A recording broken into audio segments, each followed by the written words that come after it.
Hi friends, welcome to my channel. இன்றைக்கி நம்ம பார்க்க போகிற வீடியோ வீட்டிலே எப்படி நெய் எடுக்கலாம் அப்படின்னு தான் பார்க்க போகிறோம். அதுக்கு நான் ஃபஸ்ட்டு ஒரு 1 மந்த்தாக கலெக்ட் பண்ணி வச்ச பாலாடையை ஒரு 2 பாக்ஸில் ஸ்டோர் பண்ணி வச்சுருக்கேன். இதை ஃப்ரிட்ஜில் தான் ஸ்டோர் பண்ணணும், வெளியே ஸ்டோர் பண்ணோம்னா கெட்டு போயிடும். இது நிறைய பேர் ஐஸ் க்யூப்ஸ் போட்டு மிக்சியில் ஓட்டி எடுப்பாங்க. நான் அந்த மாதிரி எதுவும் பண்ணலை, நார்மலான வாட்டரில் தான் பண்ணியிருக்கேன். அதுக்கு கொஞ்சம் கொஞ்சமாக வாட்டர் யூஸ் பண்ணி கொஞ்சம் கொஞ்சமாக போட்டு ஃபுல்லாக எடுத்தோடனே ஒரு பாக்ஸ் ஃபுல்லாக போட்டு அரைச்சிடக்கூடாது.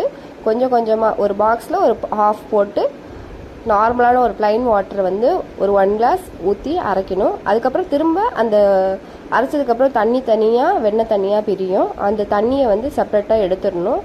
எடுத்துகிட்டு திரும்ப ஒரு 1 கிளாஸ் ஊற்றி அரைச்சி எடுக்கணும். அரைச்சி எடுத்து திரும்ப அந்த தண்ணியை செப்பரேட் பண்ணிடணும். வெண்ணெய் நல்லா வந்துடுச்சுன்னா அதிலே ஸ்டாப் பண்ணிக்கலாம். இல்லை வெண்ணெய் சரியாக வரலைன்னா இன்னும் ஒரு கிளாஸ் மட்டும் ஊற்றி திரும்ப ஓட்டி எடுத்திங்கன்னா நல்லா வெண்ணெய் வந்துடும். அந்த மாதிரி கொஞ்சம் கொஞ்சமாக போட்டு வெண்ணெய் எடுத்துடணும். ஃபுல்லாக வெண்ணெய் எடுத்ததுக்கப்புறம் சுத்தமாக தண்ணி இருக்கக்கூடாது. தண்ணி இல்லாமல் வெண்ணெய் மட்டும் தனியாக எடுத்துக்கணும்.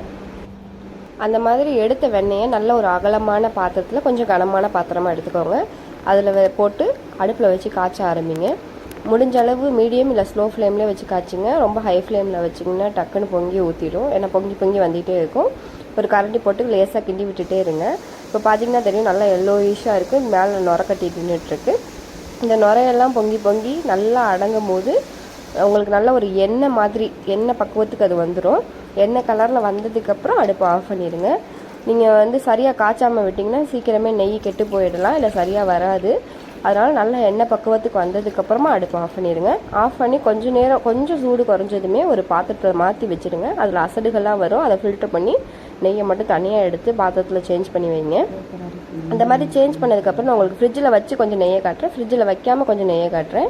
இப்போ இது பார்த்தீங்கன்னா கொஞ்சம் நேரம் ஃப்ரிட்ஜில் வச்சு எடுத்ததுக்கப்புறம் இது எப்படி அல்வா மாதிரி வருதுன்னு பாருங்கள். இது கொஞ்சம் நேரம் ஃப்ரிட்ஜில் வச்சு எடுத்தது. இது வீட்டில் செஞ்சதுன்னு நம்பவே மாட்டீங்க, நல்லா வரும். இதே மாதிரி ட்ரை பண்ணி பாருங்கள். இப்போ இதில் ஃப்ரிட்ஜில் வைக்காமல் கொஞ்சம் நெய் இருக்குது பாருங்கள். இதை நான் காட்டுறேன் பாருங்கள் எப்படி இருக்குன்னு. இந்த மாதிரி தான் இருக்கும் வீட்டில் காய்ச்சின நெய். நீங்கள் 100 ரூபாய் 200 ரூபா கொடுத்து வெளியில் நெய் வாங்குறதுக்கு அதில் எவ்வளோ கடப்படம் இருக்கும் என்னன்னு நமக்கு தெரியாது. நீங்கள் உங்கள் வீட்டிலேயே செஞ்சு பார்க்கும்போது இன்னும் ஹெல்த்தியாக இருக்கும். டெய்லி ஒரு 2 to 3 மினிட்ஸ் ஸ்பெண்ட் பண்ணிங்கன்னா போதும். பாலாடை எடுத்து வச்சு நீங்கள் ஃப்ரீயாக இருக்கிற டைமில் இந்த மாதிரி நெய் எடுத்து பண்ணிக்கலாம். தேங்க்யூ ஃபார் வாட்சிங்.